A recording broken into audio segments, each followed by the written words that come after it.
Do you think people are rooting for Triple H? Oh, yeah, I mean, again, at least Triple H, even though he's got more multiple millions of dollars than anybody out there in podcast or TV land for the most part, he's still been one of the wrestlers, one of the boys. The boys are rooting for him. He'll have a better understanding of what they go through. The fans, because they liked him.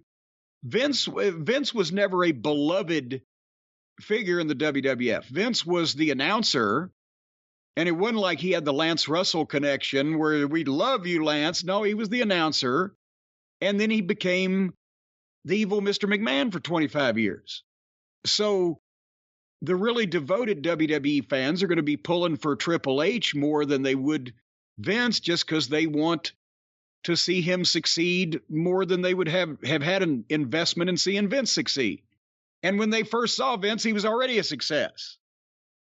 Well, I guess there's two different questions. Do you think they're rooting for Triple H to succeed creatively and as a businessman with WWE? And do you think they're rooting for Triple H against AEW? Do you think people are rooting for one versus another? Or do you think enough people are just saying, I hope we have a healthy wrestling ecosystem with two healthy companies? Or do you think people are right away rooting for one versus the other? I think all the AEW fans are rooting against the WWE because they're the AEW fans. I think most of the WWE fans don't give a shit because all they're going to watch is WWE and they don't care. And it's not like that their existence is threatened or offended by this little group of indie-rific outlaws over on the other channel. And I think that probably the talent in the locker room is more split along those lines as well. AEW guys, especially the ones that think that they started this revolution and it's all because of them, they think they're going to take over the world and want to, cut WWE's balls off. And I think most of the guys in the WWE locker room are like, well, at least, some of those guys got jobs, but it's not like it's a threat. So I think it's kind of split that way. Because the WWE fans are by nature not as dedicated and devoted to the whole wrestling business as the folks who will be predisposed to be fans of AEW. The whole point I'm trying to make is that the AEW fans, it's a smaller base group who love all worldwide wrestling, and the WWE fans, it's a larger group that are more casual individually and either like just WWE wrestling or just have a casual understanding of that to begin with.